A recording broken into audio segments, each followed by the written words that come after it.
4 जूनला काय होणार ते पहा असं रोहित पवार म्हणतात। यंदा भाजपाला सत्ता मिळणार नाही असं सुद्धा त्यांनी म्हटलंय। शरद पवारांनी पत्रकार परिषद घेऊन दुष्काळाचा मुद्दा मांडला। महायुती सरकारने दुष्काळावर ठोस भूमिका घेतली नाही असं सुद्धा रोहित पवार यांनी म्हटल्याचं पाहायला मिळतं। भारतीय जनता पक्षाने 370 जागांचा आता पूर्वी 400 पार होतं 370 आणि जम्मू काश्मीर उघडून असं काहीतरी त्यांचा विषय सुरू झाला। काय वाटतं? आता भाजप जे काय बोलेल त्याच्यावर थोडी आपल्याला विश्वास ठेवायचा। ते काही बोलतील 4 जूनपर्यंत पेशंट दाखवा, 4 जून नंतर बघा काय होतं आहे। काय शेवटी तुम्ही मोदी साहेबांची भाषणं तरी बघितली, ज्या लेवलला ते स्वतः गेलेले आहेत त्याच्यावरून कुठेतरी असं वाटतं की त्यांना सुद्धा ते असह्य झालं होतं की लोकांकडून प्रतिसाद मिळत नाही। जेव्हा लोकांकडून प्रतिसाद मिळत नाही आणि भारत एक लोकशाही आहे आणि इलेक्शनच्या माध्यमातून भाजपला खूप मोठी पिछेहाट होताना त्या ठिकाणी आपल्याला बघायला मिळतं। बदललेले दादा कोणालाही काय भावत नाहीत आणि आवडत नाहीत, कारण पूर्वीचे दादा जे होते स्वतः निर्णय तिथे घ्यायचे।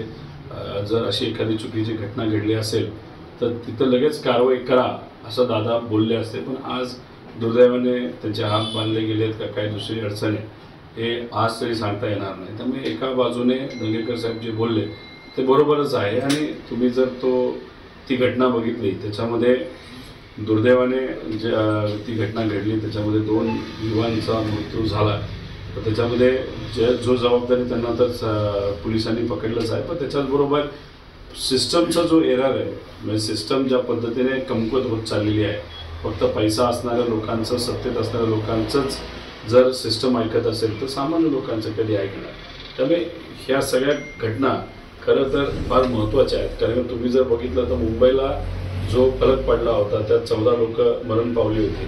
त्याच्याबद्दल काय झालं, कोणीतरी चर्चा करतंय का, बोलतंय का तो विषय झाला 4 दिवस तो चालला त्यानंतर विसरून जायचं। जळगावला ॲक्सिडेंट झाला अशाच पद्धतीने, त्याच्याबद्दल कोणी बोलत नाही। त्यामुळे हे जे काय आहे ना की तात्पुरतं 4-5 दिवस चालवायचं नंतर गप्प बसायचं हे योग्य नाही। पण पुण्याच्या घटनेमध्ये सामान्य लोकच इतक्या मोठ्या प्रमाणात सहभाग घेत आहेत, त्याच्यामुळे खऱ्या अर्थाने लोकशाहीची ताकद कुठेतरी दिसते आणि तो एक दबाव हा सिस्टमवर आलेला आहे। म्हणून कुठेतरी न्याय ज्यांचा मृत्यू झाला त्यांना मिळेल, सरकारमुळे मिळणार नाही पण लोकांमुळे नक्कीच मिळेल।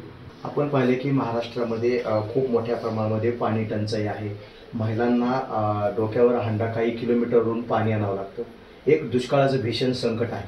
अशी परिस्थिती असताना राज्य सरकारची भूमिका काय आहे? आणि दुसरीकडे मुख्यमंत्री स्वतः म्हणतायत की आम्ही मंत्रालयात बसून आहेत, आम्ही परदेशी वारी करत नाही, अशा पद्धतीची टीका उद्धव ठाकरेंवर करतायत। बघा तुम्ही जर बघितलं तर गेल्या 2 दिवसापर्यंत कुणीही दुष्काळाबद्दल बोलत नव्हतं। सगळे राजकीय वक्तव्य करत होते, राजकारणाबद्दल बोलत होते। मग पवार साहेबांनी खास प्रेस कॉन्फरन्स घेतली, त्यात फक्त त्यांनी कशावर बोलले असतील तर दुष्काळावर बोलले, सामान्य लोकांच्या अडचणीवर बोलले, शेतकरी असतील, युवा असतील, बेरोजगार असतील आणि आजची दुष्काळाच्या परिस्थितीवर ते बोलल्यानंतर सरकार जागं झालं आहे। 1 रुपयासुद्धा तिथं दुष्काळ निधी तिथं आलेला नाही, विम्याचा पैसा हा आलेला नाही। पाण्याच्या बाबतीत कर्जत जामखेडबद्दल बोललात तर आत्ता व्यक्तिगत आमचे 180 टँकर तिथं सुरू आहेत आणि 300च्या आसपास खेपा सुरू आहेत। सरकारकडनं किती सुरू आहे तर 30 सुरू आहे। मग असं का तुम्ही त्याच्यामध्ये फरक आणता?